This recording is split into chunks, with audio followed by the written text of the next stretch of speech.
La Poche Bleue, une présentation de La Cage Chez Vous et d'AutoHebdo.net.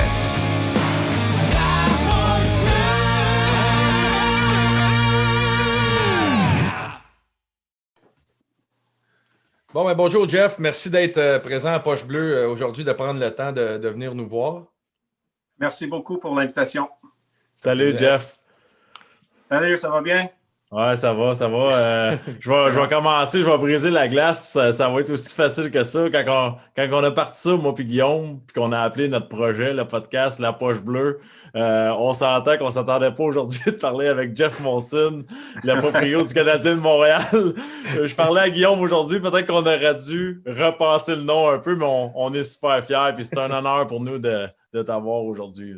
Ah, c'est un plaisir, puis ça ne m'inquiète pas, puis félicitations pour votre nouvelle entreprise que vous formez là.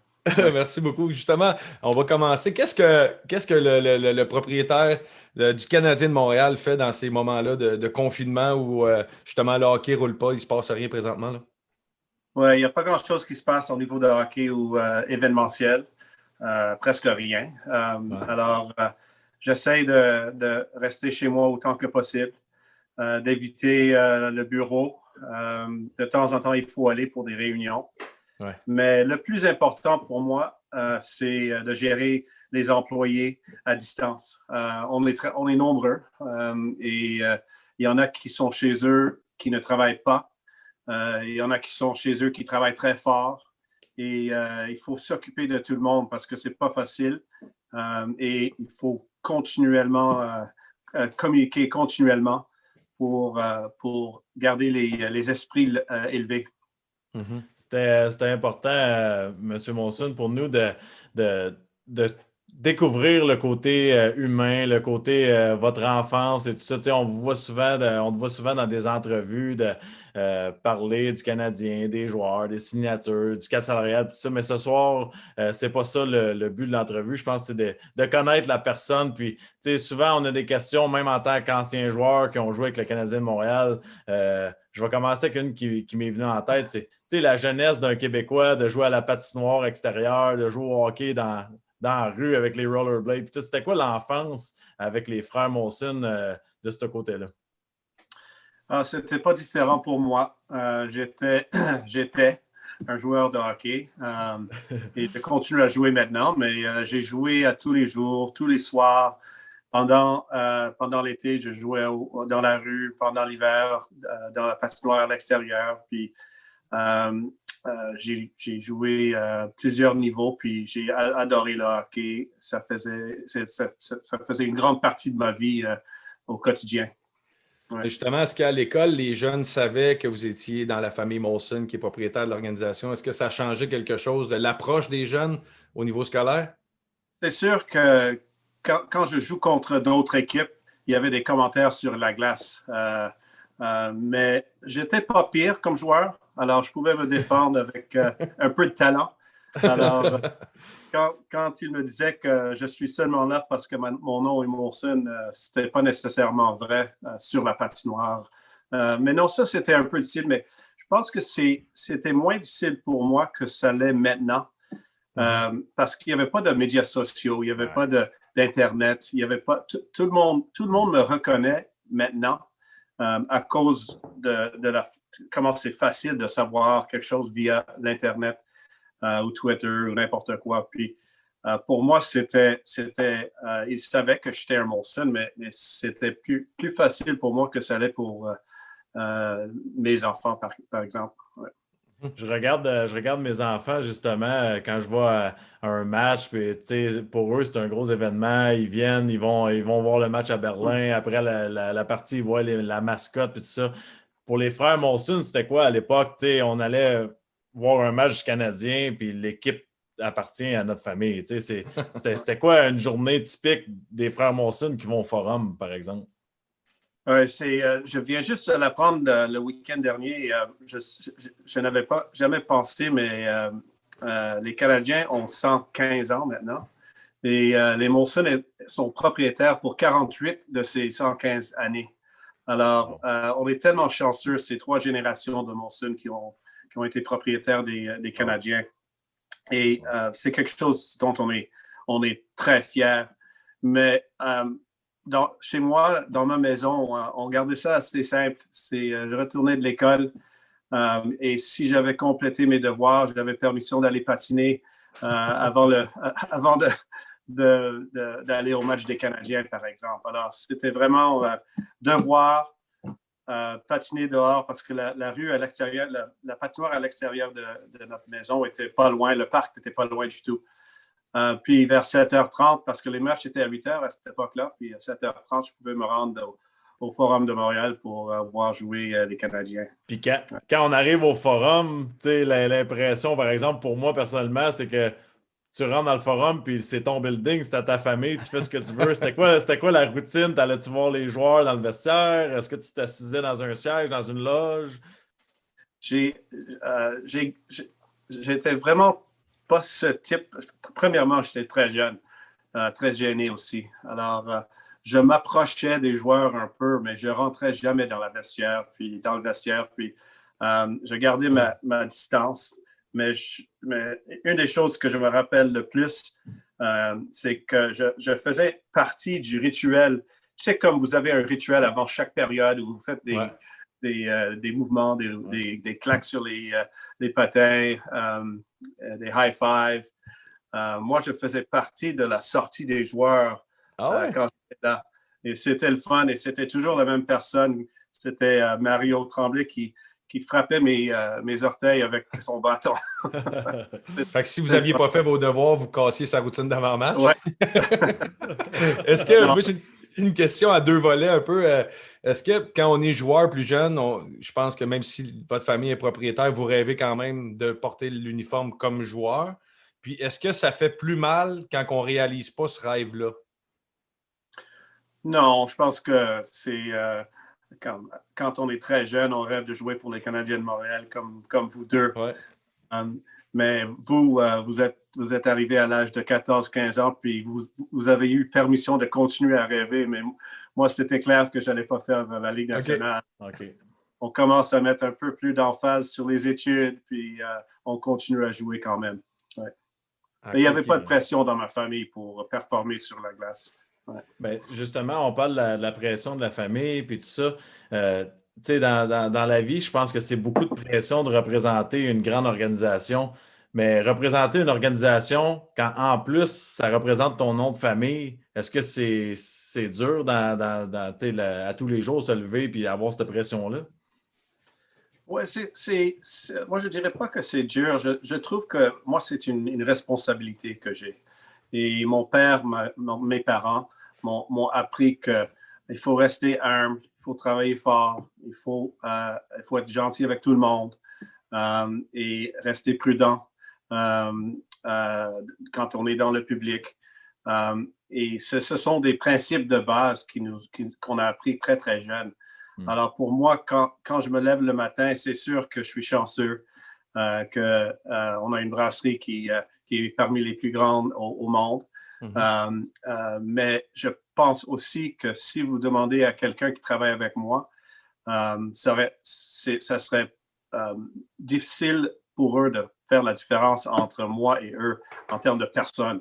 Je ne suis pas quelqu'un qui rentre dans une entreprise avec mon nom puis qui pense comme ça. Je suis plutôt one of the guys, one of the team players. Ouais. Je pense que ça se démontre quand même dans la relation puis la gestion de l'équipe, le respect de tout ce qui se passe autour du Canadien. Puis justement, l'opportunité à travers les années de petit à moyen à grand à devenir un adulte, les Coupes Stanley remportées par l'organisation lorsque la famille était propriétaire. C'est quoi le feeling, puis c'est quoi l'émotion d'un kid puis un adulte? Ça fait depuis 93 quand même, mais vous étiez quand même à... Il y a différentes façons de célébrer, je pense, avec les âges. J'aimerais ça d'entendre un peu plus là-dessus. Ouais, non, j'étais tellement malchanceux en 93. Je travaillais à Atlanta pour Coca-Cola. Alors, je ne pouvais pas quitter pour les séries. Il fallait que je reste là pour travailler. Alors, j'ai tout suivi. Puis à cette époque-là, dans les sports bars, il n'y avait pas une centaine de télévisions. Hein. Il y en avait 3 ou 4, puis c'était différent. Alors, j'ai trouvé un sports bar qui avait la capacité de diffuser les matchs des Canadiens. j'y allais seul. Puis je regardais les matchs dans un bar parce qu'à Atlanta, il n'y avait pas beaucoup de fans de hockey. Alors, eux, c'était les séries de basketball qu'ils regardaient pendant que moi, j'écoutais le hockey. Alors, je l'ai vécu comme ça en 93. Puis mes 2 frères étaient ici à Montréal. Puis eux, ils avaient 24 et 25 ans. Puis il y avait une grande différence entre la célébration à 24 et 25 quand on avait 7-8 ans, c'est sûr. Ouais. C'est sûr et certain, oui. Puis le côté parade, puis tout ça, est-ce que tu as réussi à y aller ou tu es revenu ou c'est juste les frères qui ont vu que ça? C'est juste les frères. C'est juste les frères. Okay. Alors, moi, j'attends mon moment avec beaucoup de patience. Mais j'ai plein de photos de mes parents et mon oncle que vous connaissez aussi, avec la Coupe et Guy Carbonneau, Kirk Muller, puis tous les gens qui ont gagné en 86 et 93. Ça serait quoi le feeling d'avoir un descendant de la famille Molson, justement, qui un jour porte le chandail du Canadien? Est-ce que c'est discuté des fois dans les soupers et tout ça? Ou... Écoute, ça serait fantastique si c'est mérité. Si c'est mérité. Et, mais moi, j'ai 3 garçons et une fille. Puis mes 3 garçons jouent au hockey. Puis ils sont bons. J'en ai un qui joue à l'université. Puis les 2 autres vont aussi probablement jouer en université. Mais il n'y a pas eu un moment où j'ai mis la pression sur eux d'aller plus fort pour faire la Ligue nationale. La Ligue nationale, c'est très peu de monde qui réussissent à faire une équipe dans la Ligue nationale. Et moi, je le vois, c'est encore plus évident maintenant que je suis président des Canadiens, parce que je vois tous les joueurs qu'on repêche au fil des, pour moi, 11 dernières années. Puis, comme cette année, il y a peut-être 1 ou 2 postes qui sont disponibles pour tous ces joueurs. Alors, c'est vraiment compétitif. Puis, de réussir à faire la Ligue nationale, c'est très impressionnant. Ouais. Au-delà, tu sais, oui, le Canadien, on le sait, là, c'est l'équipe qui a le plus de Coupes Stanley, puis vous avez vécu beaucoup de saisons comme propriétaire, mais au-delà des Coupes Stanley, le petit garçon, le petit Jeff Molson, c'est quoi son plus beau moment comme partisan, comme propriétaire, peu importe, son plus beau moment qui fait comme « Ah, ça, c'est mon plus beau... » Tu sais, Mario Tremblay qui tape les orteils en sortant comme pre-game, c'est fou, là, il n'y a pas de kids qui vivent ça, tu sais. Non. Ouais, j'ai eu tellement de beaux moments, puis comme j'étais là quand on a eu notre bagarre contre les Nordiques, qui a duré comme 2-3 heures, je pense. C'était pas un bon moment, mais c'était un moment mémorable, c'est sûr. Mais quand je pense au Canadien de Montréal, je regarde des gens comme Jean Béliveau, Guy Lafleur, même Saku Koivu qui est revenu de son cancer, et les légendes qui ont contribué au succès de cette organisation. Et ils sont, comme M. Béliveau n'est plus avec nous, mais il a touché des millions et des millions de personnes à travers le hockey et à l'extérieur du hockey. Et j'ai vécu beaucoup de moments avec lui. Et c'est quelqu'un avec qui j'avais eu beaucoup d'appréciation. Ah, il est tellement généreux. C'est incroyable. Ouais, on l'a rencontré souvent, Guy, puis ce gars-là, c'est tout de suite, tu vois leadership, puis classe, puis respect. C'est pas un meilleur ambassadeur pour une entreprise que Jean Béliveau. Exact. Ouais. 100%. Puis on a des gens qui, comme quand Saku est revenu sur la glace, ça c'était tout un moment pour tous les Québécois et tous les fans des Canadiens. Puis il y a eu, évidemment, il y a eu des matchs de hockey que je me rappelle aussi, comme plus récemment, quand on perdait 5-0 contre les Rangers. On est revenu à 6-5. Ça, j'étais derrière le banc, puis de voir les visages de tous les joueurs, tranquillement, pas vite, on se ramenait dans le match, puis de le gagner à la fin, c'était incroyable. Est-ce que tu te permets de célébrer? Est-ce que tu te permets de célébrer? On score? Est-ce que tu es debout? Oui. Ça dépend du moment dans le match. En prolongation, c'est sûr. OK.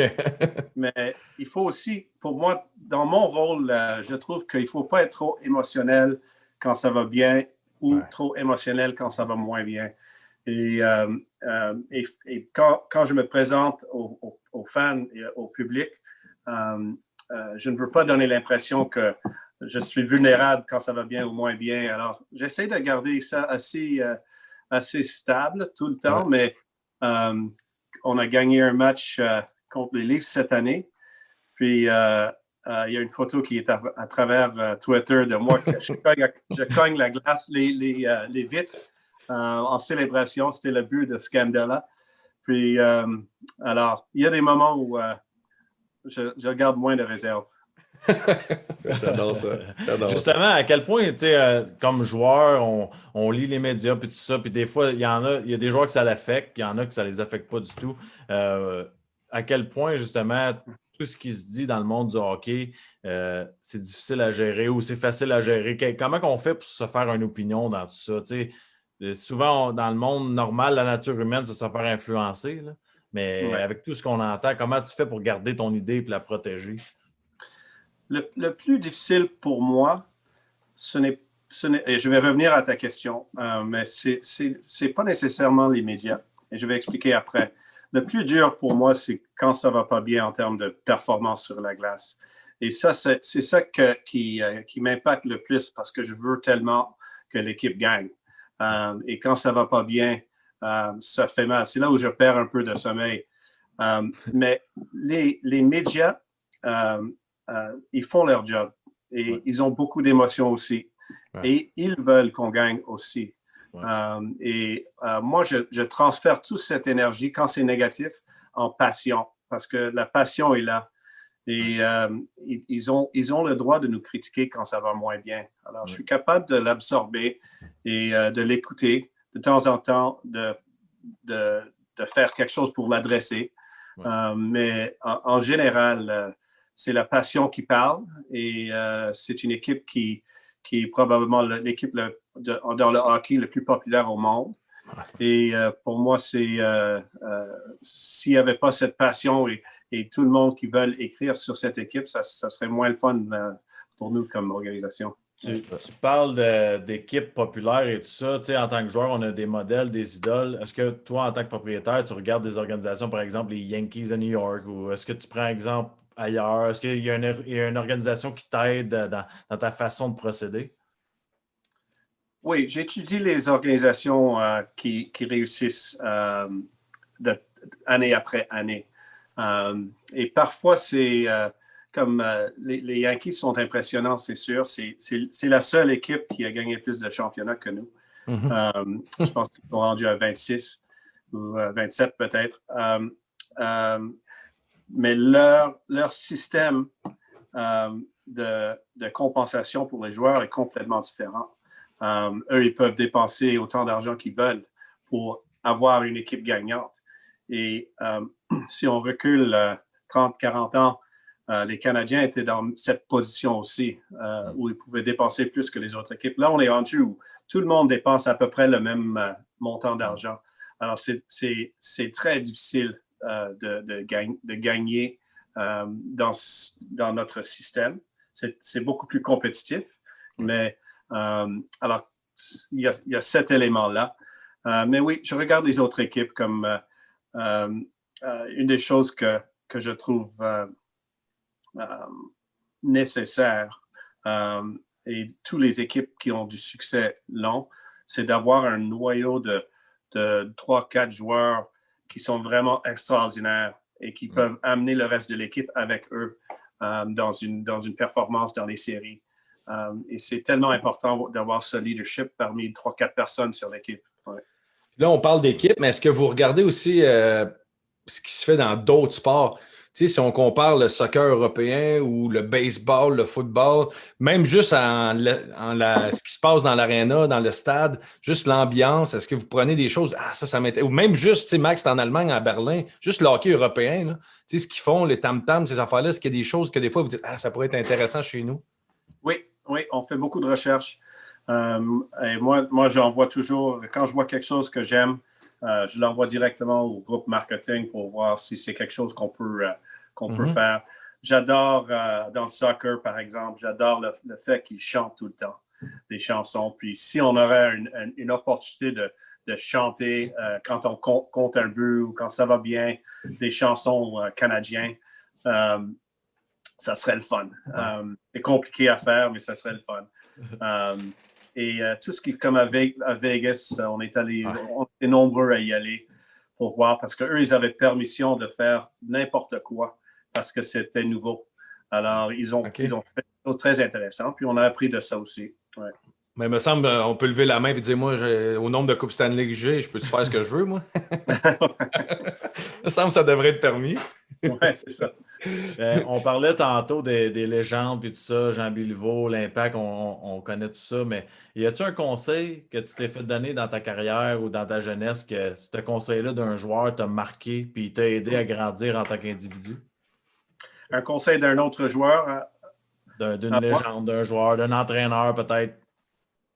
Alors, j'ai une anecdote un peu... c'est pas une anecdote qui m'a appris beaucoup, mais c'est drôle. Parce que c'est bon, ça.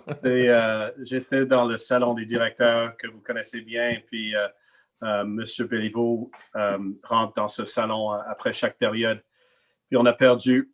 Puis je suis allé le voir, puis j'ai dit, Jean, non, j'ai dit M. Béliveau à l'époque. M.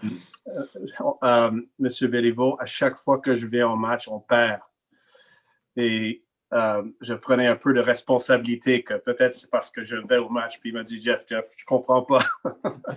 C'est pas toi qui gagne ou perds les matchs. Continue à venir au match. Alors ça, c'était un bon conseil. Alors j'ai continué à y aller.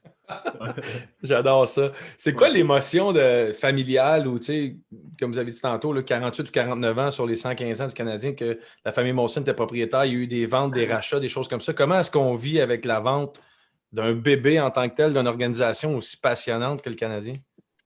Alors, c'était la première fois que j'étais beaucoup trop jeune. Ouais.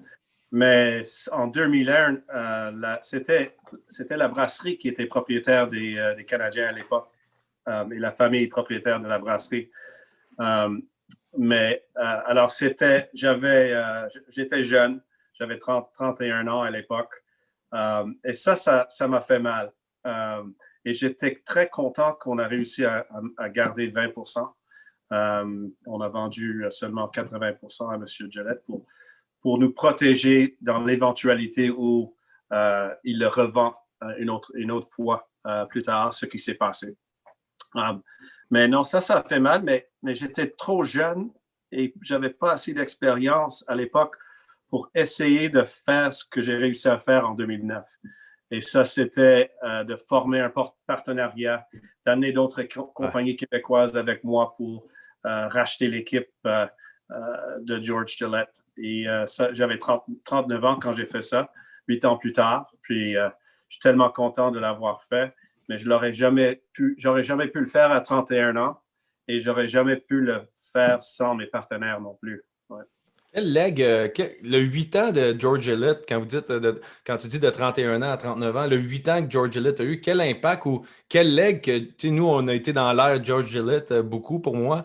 Puis c'était un propriétaire très présent, rentrait dans le vestiaire des fois avec du monde de NASCAR. Il était vraiment impliqué. Mais quel leg les Gillette ont pu laisser aux Canadiens? Je pense qu'il était un très bon propriétaire. Puis il s'est intégré bien dans la province. Mm-hmm. Puis il a embauché du monde de la province pour gérer l'équipe, des Québécois qui le comprennent. Puis il a aussi bâti de bonnes équipes. Il n'a jamais eu peur de dépenser pour avoir une équipe gagnante. C'est une bonne personne. Mais en même temps, j'étais très content quand il m'a appelé et il m'a dit qu'il voulait prendre. J'ai rapidement commencé à former un partenariat pour l'acheter. Ouais. Wow. Puis Jeff, moi puis Guillaume, on se partage toujours nos sujets, puis on s'oriente un peu pour nos entrevues. Puis là, je peux pas croire que c'est moi qui ai rendu à demander ça. Attends, question plate? Non, mais elle n'est pas plate pantoute. La première bière, Molson, tu sais, on est dans une famille qui est une compagnie de bière. Ça s'est passé comment? À quel âge? Où? Tu te rappelles-tu de ça? Ou? Gosh, c'était probablement comme à Noël. l'âge de 15 ans, 16 ans, avec mes parents présents. Puis c'est là où on a commencé à faire un peu de sampling. Puis, après ça, c'est devenu un rituel où on prend une bière ensemble souvent. Ouais. Quand tu as dit tantôt, tu étais à Atlanta pour le travail dans une autre compagnie, est-ce que vraiment, là, vous avez été à livraison ou travaillé vraiment dans un bureau? T'as-tu travaillé chez Molson directement?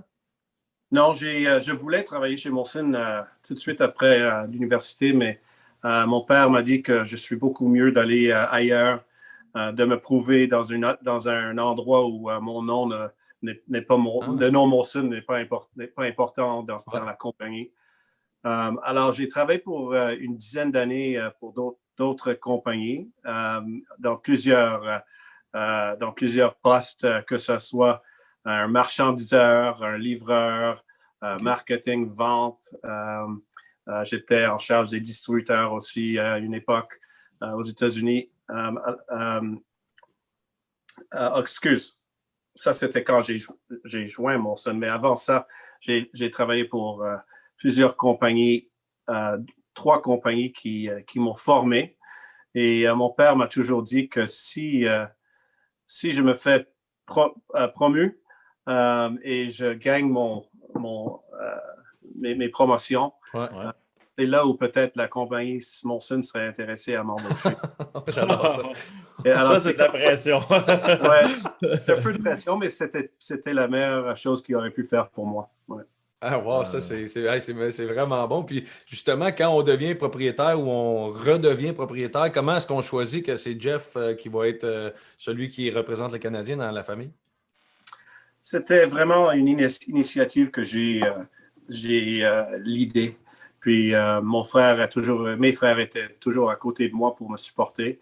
Ils le sont encore, mais ça, c'était vraiment une passion que j'avais et que j'ai encore, que je voulais poursuivre. Alors, ça a commencé avec l'appui de mon père, puis mes frères m'ont joint comme partenaire. Ouais. J'adore ça. Moi j'ai une question. Jeff, le Jeff chez Molson puis le Jeff au hockey, y a-t-il une différence de personnalité ou une approche différente côté business ou on a la même, oui, on a la même personne, mais est-ce que c'est un different thinking? Non, pas vraiment. Je suis pas mal un livre ouvert, puis je suis très honnête et j'essaie de rester très humble tout le temps, de traiter un marchandiseur, un propriétaire de dépanneur de la même façon que je traite une vedette sur l'équipe de hockey. Ce sont tous des humains, puis j'ai toujours grandi comme ça, puis je peux raconter une autre anecdote. Ah oui, on est là pour ça, c'est parfait. Mon père a travaillé 50 ans dans la brasserie, puis alors lui, il connaît bien la bière. Puis on marchait ensemble. Je pense qu'on marchait au Forum de Montréal. Puis il y avait un monsieur à l'autre bord de la rue qui était pas mal costaud, puis c'était clair qu'il n'avait pas peur de consommer de la bière. Alors, mon père m'a arrêté, puis il dit, tu vois ce monsieur là-bas? Je dis oui. Il faut que tu sois gentil avec lui, lui et les autres, parce que c'est probablement un de nos meilleurs clients. C'est vrai. Alors, non, mais on ne sait jamais qui on va croiser dans la vie. Puis, moi, je veux que si c'est un président d'une compagnie ou un employé qui travaille au Centre Bell, je veux que ça soit la même. Moi, je préfère que ça soit la même personne qui est présentée. Ouais. Tu parles justement de traiter les employés au Centre Bell puis les joueurs vedettes du Canadien. Est-ce que ça vous a déjà tenté de faire comme dans le passé, quand on a offert la job de livraison de l'Est de Montréal à Jean Béliveau, de l'offrir à Brendan Gallagher? Je pense que ça a changé un peu depuis. Ah, OK. Mais les gens comme Régent Houle connaissent bien ça. Puis, dans les années 70, quand la plupart des joueurs restaient ici dans la province pendant l'été, il y en a qui faisaient du travail pour la brasserie, il y en a qui continuaient à jouer au softball ensemble dans les régions. Puis mais c'est différent maintenant. Ah ouais. Nous avons des équipes avec des joueurs russes, de l'ouest du Canada, États-Unis, Finlande, Suède, un peu partout. Ah non, c'est... Moi, j'ai une question côté hockey un petit peu plus. J'ai l'impression que si j'étais, moi, le propriétaire du Canadien, je m'assierais parfois au Centre Bell tout seul, puis je regarderais tout ça, puis je dirais, tabarouette, c'est incroyable ce que je vis. Ça me tenterait d'aller patiner tout seul à minuit le soir, sur la glace au Centre Bell, puis tout ça. Est-ce que ça t'arrive des moments comme ça? Est-ce que tu as le goût parfois de juste t'asseoir tout seul dans le vestiaire ou quelque chose comme ça? Oui, souvent. Je suis tellement chanceux d'être dans la position que j'occupe. C'est une équipe qui est dans le cœur de tous les Québécois et je représente cette équipe pour eux. Et ça me rend très, très fier. Et je me lève le dimanche matin avec mes enfants. Souvent, j'appelle le Centre Bell puis je leur demande est-ce que la patinoire est disponible pendant 1 heure aujourd'hui? Et si oui, on monte dans la voiture et on va patiner. Alors, on est chanceux d'être capable de faire ça aussi.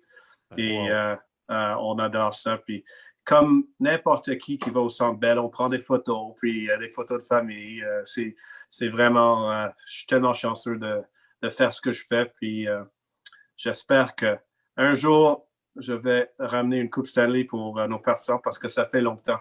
Ouais. On est, On en tout cas, va être là, Jeff, inquiète-toi pas. On va boire de la bière. Je sais pas sur quelle rue, mais on va en boire. Ouais. on peut dire qu'on prend les bons chemins dernièrement, en tout cas, opinion personnelle, on prend les bons chemins. Je pense que le travail, ça doit être dur quand même, question, c'est quand même des gros montants d'argent, là, tu sais, ça doit être, oui, il y a le stress de la victoire, de la défaite, mais je veux dire, c'est quand même énorme, là, tu sais, ça vient à un certain moment, ça doit être stressant, ça doit être quand même gros, tu sais, C'est un peu, pendant la pandémie, c'est un peu stressant parce qu'il n'y a personne qui fait de l'argent maintenant. Ouais. Mais on va s'en sortir. Puis le mandat pour Marc Bergevin à chaque année, c'est de dépenser jusqu'au cap salarial. Et moi, je budgète pour ça. Alors, je lui donne son budget. Puis parfois, il dépense un peu moins. Cette année, on est rendu au cap exact. Puis on a beaucoup moins de flexibilité cette année quand les séries arrivent, si on veut faire des échanges et du mouvement. Mais non, je planifie pour dépenser le max qu'on peut dépenser. Puis avec ça vient le stress d'assurer qu'on attire du monde au Centre Bell et qu'on vend nos billets, nos loges, puis nos commanditaires et tout ça qui vient avec parce que c'est avec ça qu'on paye nos joueurs. Ouais. Exact. Je pense que si on visualise dans la vie, ils nous le disent tout, on va accomplir nos rêves. Là, à soir, on va visualiser, on va gagner la Coupe Stanley. Le plan de Jeff Molson, on gagne la Coupe. À partir du soir qu'on gagne la Coupe, c'est qu'est-ce qu'on fait? On s'en va où? Quel restaurant? La famille fait quoi? C'est quoi le party? On loue l'autoroute 20. On s'en va jusqu'au Saguenay. C'est sûr que j'ai pas pensé à ça encore. Mais il y a eu deux fois dans les 11 années que j'étais pas loin d'être capable de penser comme ça. Puis on s'est rendu en demi-finale 2 fois. La dernière fois, c'était quand Carey Price s'est blessé. Puis, alors, j'ai pas planifié la route, le restaurant, mais c'est sûr que une des choses que je pense à, c'est un jour de nous assurer qu'autant de Québécois que possible peuvent venir le voir d'une façon ou l'autre. Ouais. Alors, c'est exceptionnel. Puis la dernière question que j'ai pour vous, parce que pour toi, elle est tellement la présence de Jean Béliveau pour l'organisation, puis là, on voit ce qui se passe avec. Oui, les anciens Canadiens, tu as parlé de Régent Houle, mais Élise Béliveau, l'impact quand même, elle représente Jean Béliveau, puis encore, on sent l'aura de Jean Béliveau quand Élise Béliveau est présente à l'Arena. Ça doit être quelque chose comme propriétaire quand même. Oui, c'est une famille qui est présente dans l'organisation depuis très, très longtemps. Puis elle, comme je dis, c'est elle qui représente les Béliveau maintenant. Et elle a ses 4 sièges derrière le banc. Et je dirais que c'est impressionnant. Elle vient à beaucoup de matchs avec soit des amis ou des membres de sa famille. Et c'est toujours un plaisir de la voir. Puis elle a permission, elle est la seule qui a permission d'aller à ses sièges, là où les joueurs sortent. il y a beaucoup de monde. Alors, elle voit les joueurs et les joueurs le reconnaissent, puis c'est spécial. Ouais. Wow. Ah non, c'est fun. Ça donne des frissons. Ça, c'est assez incroyable. Puis ça paraît quand on regarde les matchs, justement, de regarder la tradition. Tu vois que les valeurs, je l'ai déjà mentionné souvent, c'est pas. On parle toujours du Canadien de gagner, puis tout, c'est important, mais c'est les traditions qui ont été passées d'année en année, les valeurs. On l'a mentionné dans l'entrevue, les Québécois, être fiers du logo, puis tout ça. Puis on le voit dans l'entrevue. Nous, on a nos cotons wattés, mais tu représentes toujours le Canadien de la bonne façon. Puis. Avant de finir, je pense que Guillaume, il y a toujours ces petites questions qu'on pose à tout le monde, puis c'est super le fun. On appelle ça le segment La Petite Vite, en gros. Un foursome de golf de rêve. Tu prends le téléphone, tu appelles qui? Ça serait quoi ton foursome de golf de rêve? OK. Jean Béliveau, Steve Shutt et Chris Kelly. Oh, j'aime ça. On comprend un peu chacun pourquoi. La demande d'autographe la plus impressionnante, est-ce que soit que tu as demandé à quelqu'un ou quelqu'un t'a demandé? Qui a dit Jeff Molson ou que vice-versa? Alors, c'est sûr, quand quelqu'un me demande ma signature, je pense pourquoi est-ce qu'ils veulent ma signature? Je ne joue pas, mais c'est sûr que moi, dans mon bureau, j'ai des photos de moi avec Guy Lafleur, j'ai des photos de moi avec une photo de moi avec Guy Lafleur, Serge Savard, Yvan Cournoyer, Jean Béliveau, puis ce sont tous, je les ai fait tous signer par eux. Ce sont quatre vedettes. Et entre eux, je pense que c'est probablement une trentaine de Coupes Stanley aussi. C'est incroyable. Ouais. Ah non, ça c'est assez fou. Et on est ensemble aujourd'hui. Oui, l'entrevue, on voulait apprendre à vous connaître, à te connaître, mais il reste qu'il y a quelque chose d'important qui se passe. C'est l'association entre la Poche Bleue, moi et Maxime, et la Fondation du Canadien pour l'enfance. C'est quelque chose qui était très important pour moi puis Max. Le Canadien a tellement... au final, si on a réussi à faire un podcast que les gens adorent et écoutent, c'est parce qu'ils ont cette passion-là du Canadien de Montréal, puis on est reconnaissant, puis on est conscient aussi de toutes ces choses-là. Donc, on veut vous remercier, premièrement, la Fondation du Canadien pour l'enfance, de faire confiance à la Poche Bleue. Puis, ça va être un beau partenariat ensemble. Donc, ça va être vraiment trippant du côté de comment on va essayer d'aider du côté de la Poche Bleue. C'est qu'on va avoir une capsule qui va être régulière dans le podcast qui va mettre en lumière certains projets de la Fondation du Canadien pour l'enfance. On lance aussi avec Robin Desbas, c'est une entreprise québécoise. Chaque paire de bas qui est achetée de la Poche Bleue, il y a une paire qui s'en va pour des gens à l'accueil Bono, puis la moitié des profits vont être dirigés directement vers la Fondation des Canadiens pour l'enfance. Moi puis Max, on va se déplacer quand ce sera possible de le faire sur le terrain, voir les gens pour des lancements de produits, des activités, des choses comme ça. Puis comme ancien, on va essayer d'aller au justement bleu, blanc, bouge, les arénas, les glaces qui se créent. Puis on va essayer d'avoir des anciens Canadiens sur le podcast pour parler de leur passion aussi du Canadien. Donc, je pense que c'est gagnant pour tout le monde. On vous remercie d'avoir fait confiance et je te donne le mot là-dessus aussi, Jeff. Ouais, merci beaucoup. C'est très apprécié ce que vous allez faire pour la Fondation aussi. Comme vous le savez, la Fondation aide les jeunes qui sont dans des quartiers défavorisés et qui ont besoin d'aide pour avoir des saines habitudes de vie. Nous avons bâti bientôt 13 patinoires à l'extérieur, à travers la province. Et je pense, Maxime, je pense à toi, on a patiné ensemble en 2010, je pense, quand on a inauguré la patinoire à Montréal-Nord. Ouais. Alors, merci pour ça, mais c'est une fondation qui a investi 32 millions de dollars depuis les 15 dernières années pour des jeunes qui ont besoin d'aide. Alors, on est très fiers de ce que la Fondation fait et on apprécie beaucoup le soutien que deux anciens vont nous donner via la Poche Bleue. C'est incroyable. Puis ça prouve encore une fois justement que le Canadien de Montréal, on est toujours là pour tout le monde. Puis le soutien qu'on reçoit, c'est apprécié. Puis ça nous donne la chance d'avoir des carrières, une organisation, puis tout ça. Mais c'est toujours les fans, c'est toujours les gens qui nous supportent, puis de partager du temps avec eux. Parce que j'aime pas dire redonner. J'aime ça, on partage notre temps avec eux. On a du plaisir. Puis c'est pas un effort d'aller ouvrir une patinoire ou de passer du temps avec les gens. C'est toujours un honneur. Puis on est très fiers de s'associer avec vous. Ouais, merci. Donc, on te remercie, Jeff, de ton temps. C'est très apprécié. On a appris un peu plus à connaître l'arrière de la famille Molson puis de Jeff Molson. Et on se voit dans l'aréna prochainement, espérons. OK, merci beaucoup et bonne chance à vous deux. Merci, Jeff. Merci beaucoup. Bye.